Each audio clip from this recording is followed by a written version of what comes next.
नमो बुद्धाय. मित्रांनो, त्रिरत्न 358 या यूट्यूब चॅनलमध्ये आपणा सर्वांचं हार्दिक स्वागत आहे. आपण या चॅनलच्या माध्यमातून तथागत बुद्धांची मूळ विचारधारा, बोधिसत्व विश्वरत्न डॉक्टर बाबासाहेब आंबेडकर यांनी लिहिलेला बुद्ध आणि त्यांचा धम्म या ग्रंथातील शुद्ध असे तत्वज्ञान विचारधारा आपण समजावून घेत आहोत. यामध्ये द्वितीय खंड भाग दुसरा तथागत बुद्धांचे प्रथम प्रवचन हा भाग आपण पाहत आहोत. यापूर्वी आपण अष्टांगिक मार्ग समजावून घेतला आहे आणि आता आपण पारमिता समजावून घेत आहोत. या आधीच्या व्हिडिओमध्ये आपण दान पारमिता समजावून घेतले आहे. आज आपण प्रज्ञा पारमिता समजावून घेणार आहोत. प्रज्ञा म्हणजे काय? मित्रांनो, पारमिता या शब्दाचा अर्थ समजणे फार गरजेचं आहे. पारमिता म्हणजे पार होण्याचं साधन. पारमिता म्हणजे असे सद्गुण की ज्या सद्गुणांच्या आधारावर तुम्ही तुमचे स्वतःचे दुःख दूर करू शकता. याचा अर्थ की इतरांना सुद्धा तुम्ही दुःख देणार नाहीत असे हे सद्गुण आहेत. तर हे सद्गुण 10 आहेत. त्यापैकी दान आपण पाहिला आहे. आज आपण प्रज्ञा पाहणार आहोत. तर प्रज्ञा पारमिता काय आहे किंवा प्रज्ञा म्हणजे काय?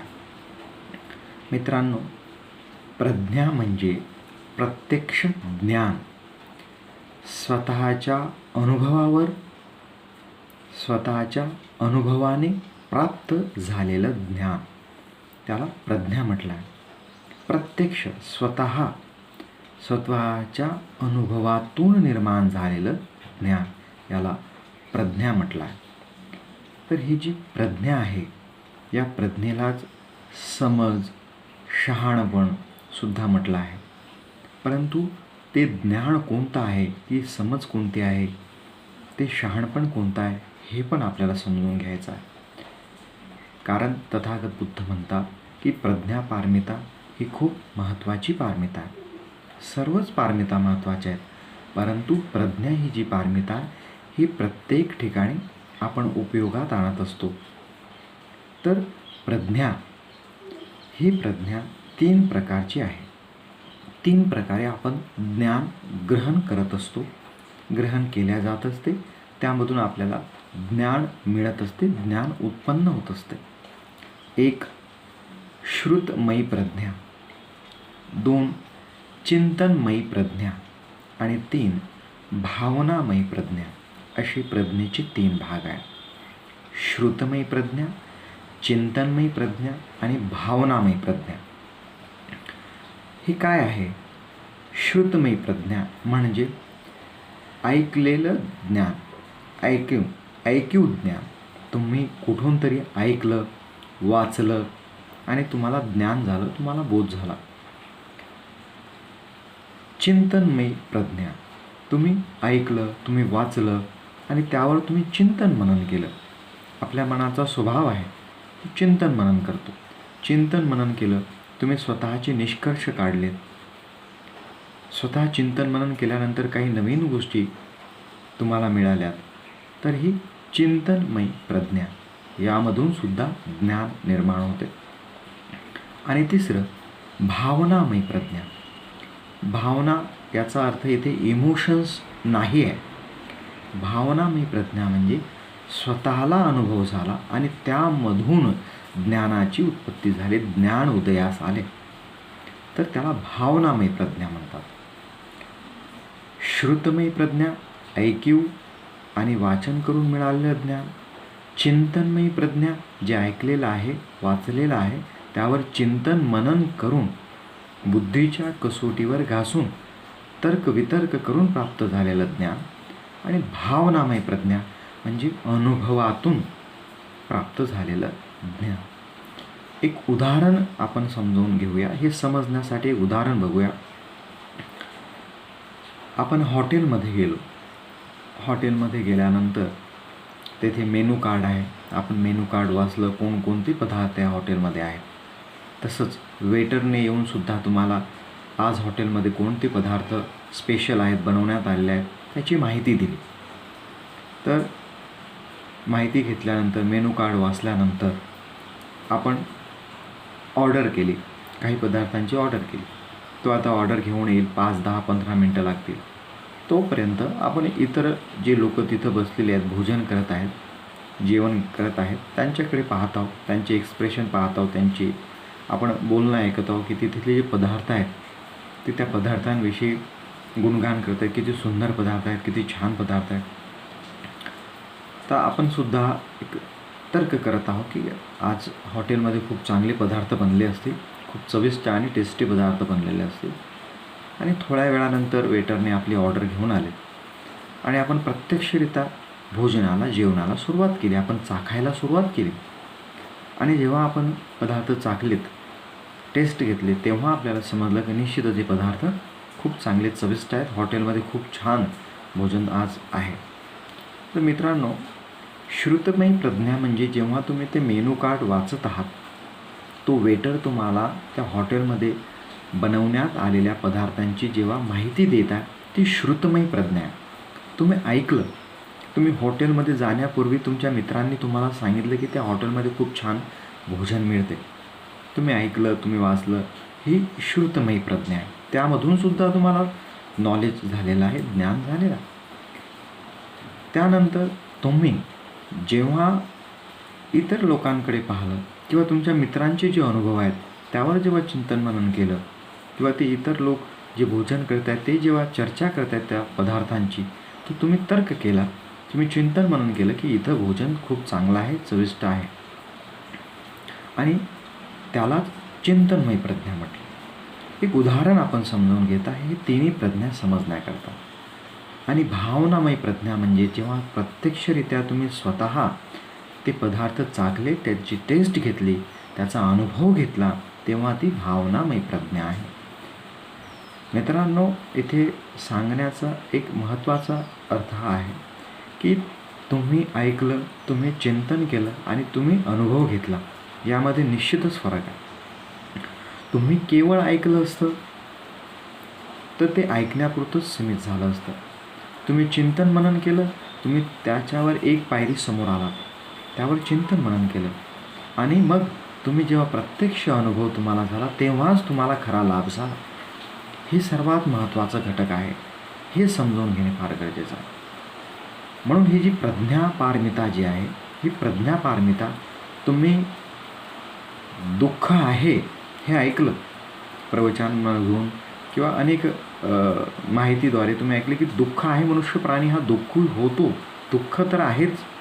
त्यावर तुम्ही चिंतन मनन केले की का दुःख होते. मग तुम्ही वेगवेगळी कारणं शोधून काढली, किंवा तुम्ही बुद्धाने जी सांगितलेले कारणं आहेत ती तुम्ही पाहिली, आणि त्यानंतरही तुमची दुःख दूर झाले नाहीत.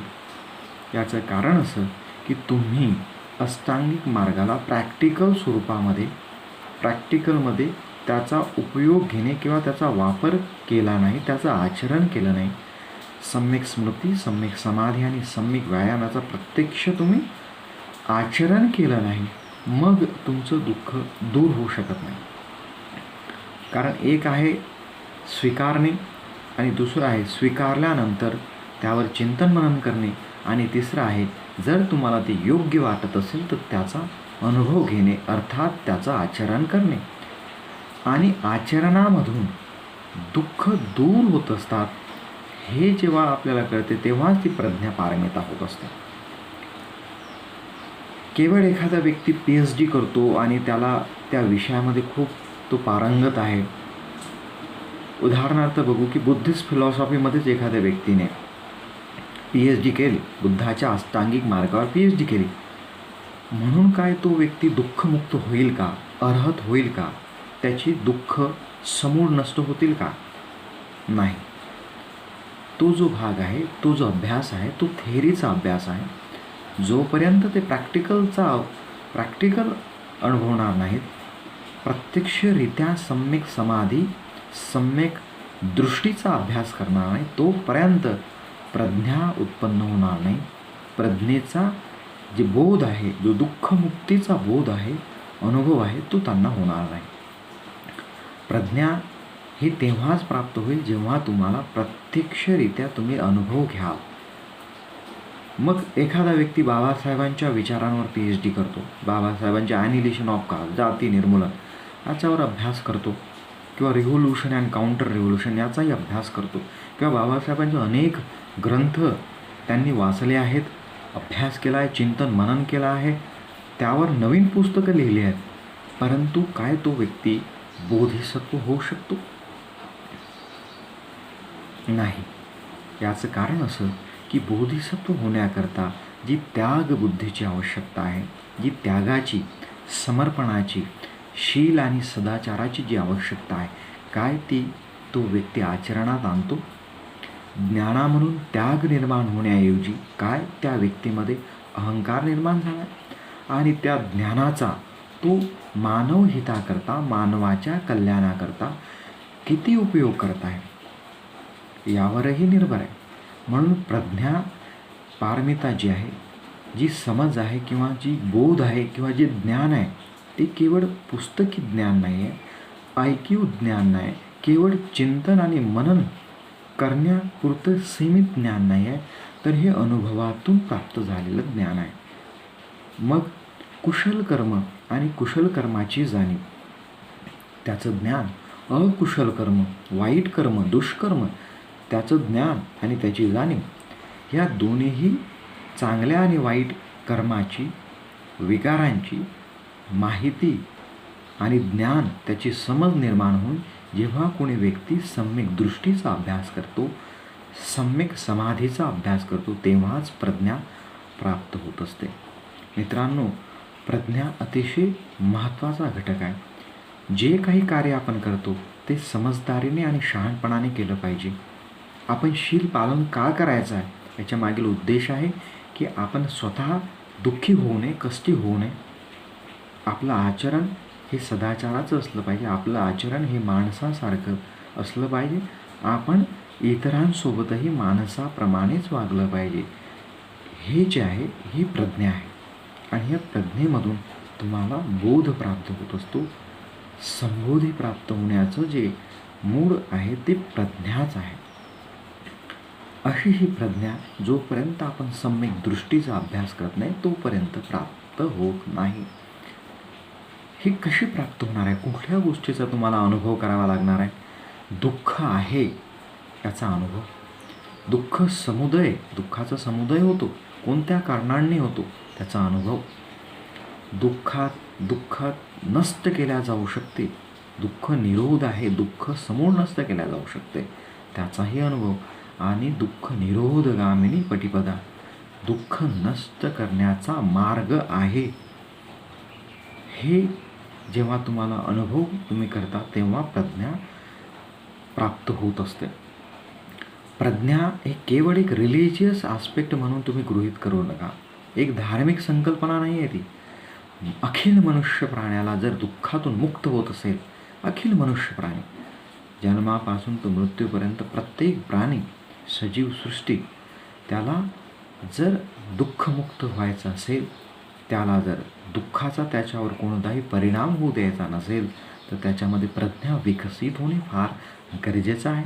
आणि त्यासाठी त्याला शील सदाचाराचं पालन करणे, कुशल चित्ताची एकाग्रता साधणे, आणि ते चित्त, ते मन शुद्ध करणे, मानसिक विकृती, लोभ, द्वेष, आळस, शंका कुशंका, बेचैनी, वासना, तृष्णा, आसक्ती ह्या विकारांना नष्ट करणे, स्वच्छ करणे, तेव्हाच प्रज्ञा प्राप्त होत असते, तेव्हाच बोधी प्राप्त होत असते. आणि ही तुमच्या जीवनामध्ये अतिशय महत्त्वाची बाब आहे. तर मित्रांनो, अशा पद्धतीने ही प्रज्ञापारमिता आहे. ही प्रज्ञापारमिता आपण समजून घ्यावी, हे समजावून सांगण्याचा मी प्रयत्न करत आहे. काही शंका असल्या निश्चितपणे आपण मला विचारू शकता. आपल्याला ही प्रज्ञापारमिता समजली असेल, इतरांनाही समजावून सांगण्याचा आपण प्रयत्न करूया, आणि इथे थांबूया. धन्यवाद.